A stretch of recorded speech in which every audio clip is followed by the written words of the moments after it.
भेदाभेद करू नये. भेदाभेद करायचा नाही. वैष्णवानं भेदाभेद करू नये. त्यांना द्या सगळं. ज्याला स्वतःला वैष्णव म्हणून घेण्याची इच्छा आहे त्यानं हा अभंग नीट ऐकावा. माझ्या सकट मी कोणालाच अपवाद नाही, मला सुद्धा नाही. वैष्णव म्हणून घेण्याची इच्छा आहे. तुकाराम महाराज म्हणतात भेदाभेद करू नये. भेदाभेद भ्रम अमंगळ. भेद म्हणजे भ्रम आहे. बरं, तुकाराम महाराजांनी शब्द वापरताना गोड वापरले भेदाभेद भ्रम. मला सांगा, भेद भ्रम की अभेद भ्रम? तत्वज्ञानाच्या दृष्टीनं भेदाला भ्रम मानायचा की अभेदाला? भेदाला भ्रम मानायचा, अभेदाला भ्रम नाही म्हणता येत. भेद हे दोनाच्या ठिकाणी होत असतं, एकाच्या ठिकाणी अभेद असतं, भेद नसतो. आणि जिथं एकच असतं तिथं भ्रम नसतं, जिथं दोन असतात तिथं भ्रम असतं. जिथं एकच असतं ना, एक, तोपर्यंत भ्रम नसतो. जेव्हा एकाचे दोन होतात, आता एकाचे दोन म्हणजे कुठे लावायचे हे तुमचं तुम्ही ठरवा. पण आता बऱ्याच ठिकाणी एकाचे दोन व्हायला लागले हो. जाऊ द्या, हे सगळ्याच्या मनात राहू द्या. एकाचं दोन झाले की त्या ठिकाणी काय आहे? भ्रम आहे. तुझे सवसव घडे तव संसार वय सोडे, त्यांना म्हणतात की नाही, ज्या ठिकाणी दोन आहेत त्या ठिकाणी एकच आहे. एकच ज्ञान असेल तर त्या ठिकाणी भ्रम निर्माण होण्याची शक्यता नाही. दोन असतील तर भ्रम असतं. वेदांतानं आपल्याला दृष्टांत कसा दिलेला आहे? मंद अंधकारामध्ये एखादी दोरी पडलेली असावी. अगदीच प्रकाश पण नाही, अगदीच काळाकुट्ट अंधारही नाही, थोडा थोडा प्रकाश, थोडा थोडा अंधकार, असा जो मंद अंधकार आहे. संध्याकाळची वेळ आहे आणि त्या वेळेत जर वाटेत दोर पडला असेल, मोठा असा जाडजूड दोर पडला असेल, तर जात असताना आपल्याला त्यावर कसला भास होतो सांगावं? सापाचा भ्रम झाला की नाही? सर्प असल्याचा भ्रम झाला. आता सर्प असल्याचा भ्रम झाला कुणाला?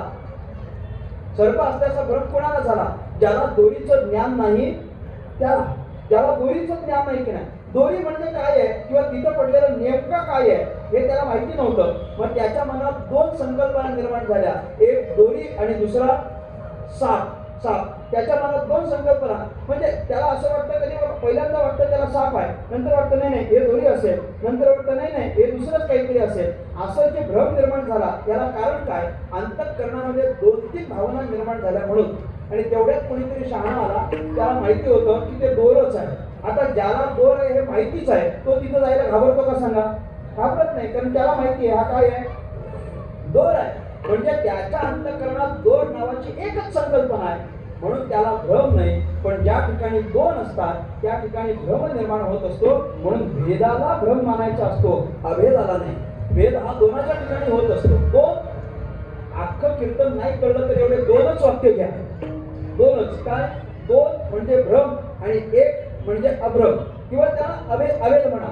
ज्या ठिकाणी दोन आहे त्या ठिकाणी भेद माना, आणि ज्या ठिकाणी एक आहे त्या ठिकाणी अभेद मानायचा. दोन निर्माण झाले की भेद होत असतो, आणि भेद हा अत्यंत घातक आहे. भेद चांगला नाहीये. वैष्णव धर्माचं पालन करत असताना भेद होऊ नये. हा कोणीतरी माझा आहे, हा कोणीतरी परका आहे, हा कोणीतरी जवळचा आहे, तो कोणीतरी लांबचा आहे, हा आपला आहे, तो परका आहे, हा आमच्या विभागातला आहे, तो तुमच्या विभागातला आहे, हा आमच्या गटातला आहे. म्हणजे मी चांगल्या अर्थानं गट म्हणतो, कृपा करून विपर्यास करू नका. हे आमच्याकडचं आहे, ते तुमच्याकडचं आहे. बाबा हा फार मोठा आहे, हा फार लहान आहे. असा कुठल्याही पद्धतीचा निर्माण झालेला भेद हा परमार्थाला घातक आहे. भेद परमार्थाने भेद हा प्रपंचाला पण घातक आहे. प्रपंच अनेकांचे प्रपंचचे विभक्तीकरण होतं, त्याला कारण काय असतं? भेद, भ्रमच असतो, भेद असतो. ज्या ज्या ठिकाणी भेद आहे त्या त्या ठिकाणी नाशच आहे. भेदाच्या ठिकाणी कधीच चांगला परिणाम तुम्हाला दिसणार नाही. गमतीने मी एक उदाहरण सांगत असतो, पटावं म्हणून. भेद निर्माण झाला की त्या ठिकाणी अगदी काय म्हणतात त्याला, नाशच होतो, त्याचा ह्रासच होतो, चांगली गोष्ट होत नाही. ते दोन भाऊ एकत्र राहायचे, एकत्र कुटुंब पद्धती, एकत्र राहायचे. दोघांची लग्न झाली, एकत्रच राहायचे. दोघांची मुलं बाळं झाली, एकत्रच राहायचे. दोघे पण चांगल्या ठिकाणी नोकरीला होते. महिन्याच्या पहिल्या तारखेला त्यांचा पगार व्हायचा. पगार झाला की हातात पैसे यायचे. हातात पैसे आले की घरात असलेल्या लेकरांना काहीतरी खायला घेऊन जावं म्हणून, खाऊ म्हणून घेऊन जायचे. नियमच होता त्याचा. एका दिवशी 1 तारखेला एकाचा पगार झाला. त्या दोघांपैकी एकाचा पगार झाला. पगार झाल्यानंतर विचार करायला लागला, घरात लेकरांना माहिती आज 1 तारीख आहे. 1 तारीख आहे म्हटल्यानंतर पगार होणार. म्हटल्यानंतर आपल्या घरचे आपल्याला काहीतरी खाऊ घेऊन येतील. याची घरात त्यांना आशा लागली असेल, म्हणून त्याने विचार केला की चला बाजारात जाऊ. बाजारात गेला, मिठाईच्या दुकानात गेला. मिठाईच्या दुकानात गेला, विचारलं मिठाई कशी आहे, पेढ्याचा भाव काढला. 1 किलो पेढे विकत घेतले पोरांकरता. हातात पेढ्याची पिशवी घेतली आणि आनंदानं घरी यायला निघाला. तेवढ्यात त्याला एक वडापावची गाडी दिसली. विचार केला पोरांना वडापाव पण आवडतात. वडापावच्या गाडीवर गेला, पोरांकरता वडापाव विकत घेतले. एका हातात वडापाव आणि दुसऱ्या हातात पेढे आणि घेऊन घरी आला आणि पोरांना आवाज दिला, पोरांनो या या या या या. आता या या म्हटल्यानंतर याची पण पोरं आली आणि भावाची पण पोरं आली. आता दोन्ही बाजूंनी दोघं धावत आली. नेमका अडचण अशी झाली की ज्या हातात वडापाव त्या हाताच्या बाजूने याची पोरं धावत आली आणि ज्या हातात पेढे त्या हाताच्या बाजूने भावाची पोरं धावत आली. आता आपल्या पोरांना वडापाव खायचे आणि भावाच्या पोरांना पेढे खायचे, हे योग्य आहे का मला सांगावं? इथं पण नाहीच म्हणतात. समोर तरी नाही म्हणू नका. जे असेल तर गुप्त ठेवा तुम्ही. आपल्या पोरांना वडापाव खायचे, भावाच्या पोरांना पेढे, हे आपल्याला पटले, त्याला पण पटलं नाही. नाही, आपल्या पोरांनी काय खाल्ले पाहिजे? बोला बोला, पेढे. हा, आणि भावाच्या पोरांना काय खाल्ले पाहिजे? वडापाव. हे प्रसिद्धच आहे बघा अगदी.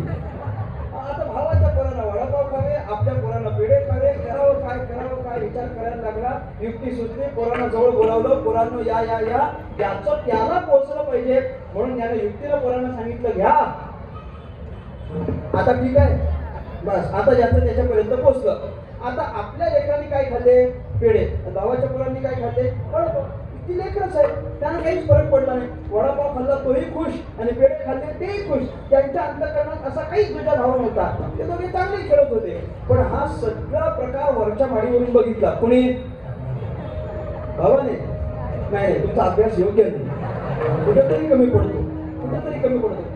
कोणी पाहिला सांगा? आता बरोबर आहे. भावाला बघून काहीच फरक पडत नाही हो. म्हणून मी इकडे बघून बोलतो. भावाला बघून काहीच होत नाही.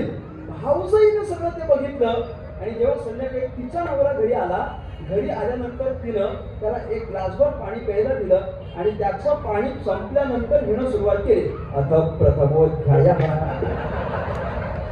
धृतराष्ट्र उवाच धर्मक्षेत्रे कुरुक्षेत्रे.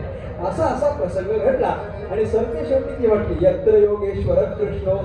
शेवटपर्यंत मस्त कबीराचे दोहे, तुकोबाराची चरण असं घालून असं रंगवून सांगितलं तिनं. आणि शेवटी म्हणायला लागली तात्पर्य एकच आहे, आतापर्यंत एकत्र राहिलो ते भरपूर झालं, इथून पुढे वेगळं झालेलं बरं उत्तम. आतापर्यंत एकत्र राहिलेलं कुटुंब आजपासून वेगळं राहायला लागलं. कारण काय मला सांगा? कारण काय? कारण फक्त एकच आहे, त्याच्या अंतःकरणात निर्माण झालेला सामान्य भेद आहे. ही माझी मुलं आहे आणि ही भावाची मुलं आहे.